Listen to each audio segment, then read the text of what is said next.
அனைவருக்கும் வணக்கம். முருகாசரணம். ஆடிப்புறம் அம்மனுக்கு ஏற்ற வளையல் மாலை எப்படி செய்கிறதுன்னு பார்ப்போம்.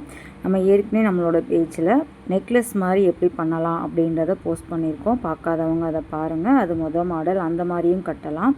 இப்போ ரெண்டாவது மாடலில் உங்களுக்கு எப்படின்னு சொல்லித்தரேன், அதையும் பாருங்கள். உங்களுக்கு எப்படி விருப்பமோ அந்த மாதிரி நீங்கள் கட்டி அழகாக அம்மனுக்கு சாத்தலாம்.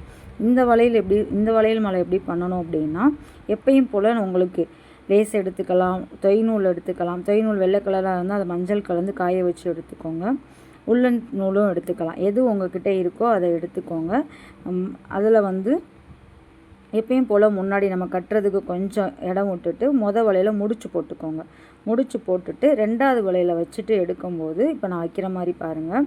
வலையில் வச்சுட்டு ரெண்டாவது வலையில் உள்ளேருந்து வெளியே எடுத்துட்டு ரெண்டையும் சேர்த்து திரும்ப உள்ளேருந்து வெளியே எடுக்கும்போது உங்களுக்கு கேப் இல்லாமல் வரும். ஒரு வலையில் வச்சுக்கோங்க, உள்ளேருந்து வெளியே எடுத்துருங்க நூலை.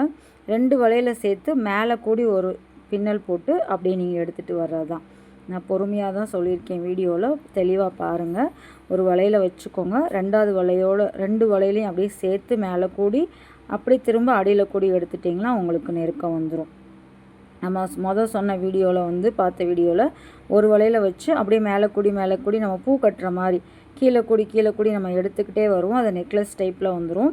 இது கொஞ்சம் கேப் அதிகமாக இல்லாமல், அந்த மாதிரி இல்லாமல் கொஞ்சம் இன்னும் நெருக்கமாக வர்றதுக்கு இந்த மாடலில் நீங்கள் கட்டி வைக்கலாம். எப்படின்னு பாருங்கள். ஒரு வலையில் வச்சு சுற்றுனதுக்கப்புறம் ரெண்டாவது வலையில் சுற்றி ரெண்டு வலையிலையும் சேர்த்து உள்ளே இருந்து எடுத்துக்கோங்க. நம்ம வலையிலலாம் செக் பண்ணி எடுத்து வச்சுக்கோங்க. உடைஞ்ச வலையிலலாம் கட்டக்கூடாது, அதை தனியாக எடுத்து வச்சுருங்க. உடையாத வலையில் எத்தனை எண்ணிக்கையில் நீங்கள் கட்டுறீங்களோ அதுக்கேற்ற மாதிரி எடுத்து வச்சுட்டு நீங்கள் பொறுமையாக கட்ட ஆரம்பிக்கலாம். நான் பண்ணுறதை பாருங்கள். ஒரு வலையில் வச்சுட்டு ரெண்டாவது வலையிலோடு சேர்த்து அப்படியே மேலே கூடி அடியில் எடுத்துருங்க. மேலே கூடி சுற்றி அப்படியே அடியில் எடுத்தோம் அப்படின்னா உங்களுக்கு நெருக்கம் வந்துடும். திரும்பி அதே மாதிரி ஒவ்வொரு வலையிலாம் வச்சு முன்னாடி இருக்க வலையில் வச்சதோடு சேர்த்து நீங்கள் கட்டிக்கிட்டே வரும்போது உங்களுக்கு நெருக்கம் கொஞ்சம் கம்மியாக இருக்கும். இது ஒரு மாடல். அதனால் நீங்கள் பொறுமையாக பாருங்கள். நீங்கள் எடுக்கிற நூலை பொறுத்து இருக்குது. அதே போல் கையில் பிடிக்க முடியாட்டி அப்படியே கீழே வச்சுட்டு கொஞ்சம் கொஞ்சமாக நீங்கள் அடுத்தடுத்த வலையில் ஒவ்வொன்றா வச்சுக்கிட்டே வரலாம். ஒரு அளவுக்கு தான் நம்ம கையில் பிடிக்க வரும்.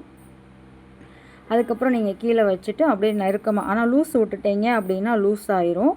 அதனால் கையில் பிடிச்சிக்கோங்க. டைட்டாக நீங்கள் சுற்றிட்டு வர தான் வளையல் மாலை உங்களுக்கு அழகாக வரும். கடைசியில் முடிக்க போகும்போது எப்பயும் போல் நம்ம நாட் போட்டு இந்த மாதிரி சுற்றிட்டு ஒரு முடிச்சு போட்டு முடிச்சுக்கலாம். சரிங்களா? எத்தனை வளையல் வேணுமோ எண்ணிட்டு இந்த மாதிரி நீங்கள் பிடிக்க முடியலன்னா அடுத்து அந்த வலையில் ஃபுல்லாக கீழே விட்டுட்டு கையில் பிடிக்க முடிஞ்ச அளவுக்கு பிடிச்சிட்டு அந்த வலையில் வச்சு ரெண்டு வளையலோடு சேர்த்து மறுபடியும் சுற்றி இப்படி எடுத்துட்டோம் அப்படின்னா உங்களுக்கு அந்த இது வந்துடும். ஆனால் லூஸ் மட்டும் விட்டுறாதீங்க. இந்த பார்த்திங்களா, இப்போ லூஸ் ஆகுதா, அந்த மாதிரி லூஸ் விட்டுட்டிங்கன்னா நெருக்கம் வராது, அழகாகவும் இருக்காது. டைட் வச்சுக்கோங்க. திரும்ப எடுத்து நீங்கள் ஒவ்வொன்றா அட்ஜஸ்ட் பண்ணி டைட்டாக பிடிச்சிக்கிட்டிங்கன்னா உங்களுக்கு நெருக்கமாக வந்துடும். லூஸ் விட்டு மட்டும் கட்டிடாதீங்க, டைட் பண்ணிக்கோங்க. அந்த மாதிரி சுற்றிட்டு கடைசியில் ஒரு முடிச்சு போட்டுட்டிங்கன்னா வளையல் மாலை அழகாக வந்துடும். இது ரெண்டாவது டைப்பு. உங்களுக்கு பிடிக்கும்னு நினைக்கிறேன். கண்டிப்பாக நீங்கள் கமெண்ட்ஸில் கமெண்ட் பண்ணுங்கள். உங்களுக்காண்டி நான் அடுத்த மாடல் என்ன அப்படின்றத அடுத்த வீடியோவில் போஸ்ட் பண்ணுறேன். வீடியோ பிடிச்சிருந்தால் லைக் பண்ணுங்கள், ஷேர் பண்ணுங்கள். கமெண்டில் உங்களோட நிறை குறைகளை கண்டிப்பாக சொல்லுங்கள். அனைவருக்கும் வணக்கம். முருகாசரணம்.